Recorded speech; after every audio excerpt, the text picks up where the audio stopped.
تو ہمارے جسم سے گناہ کرنے پر کپڑے تو نہیں اترتے، جیسے کہ آدم علیہ السلام کہ انہوں نے گناہ نہیں کہ نبی سے نبوت کی بس آتے ہوئے، نبوت ہوتے ہوئے، نہ نبوت کے ظہور سے پہلے معاصی ہوتا ہے، نہ نبوت کے ظہور کے بعد معصیت ہوتی ہے، لیکن ان کے شان کے اعتبار سے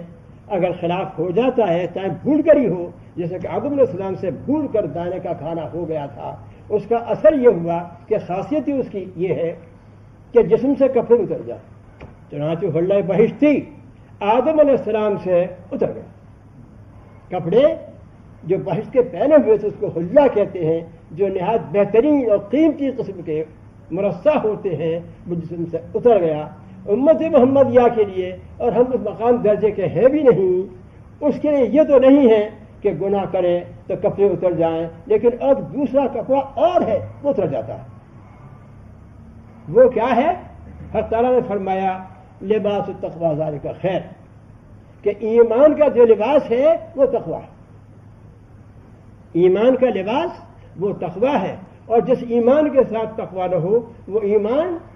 ننگا ہے، اور ایسا ہے کہ گھر تو ہے مگر آباد نہیں، جنگل تو ہے مگر ویران ہے۔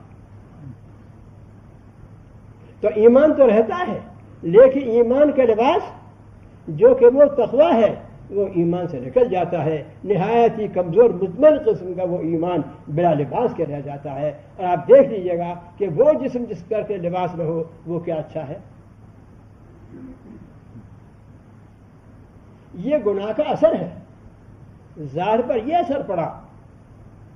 باطن پر یہ اثر پڑا۔ تو اللہ تعالیٰ فرماتے ہیں کیا تم ایسے برے اثرات کو قائم رکھنا پسند کرتے ہو؟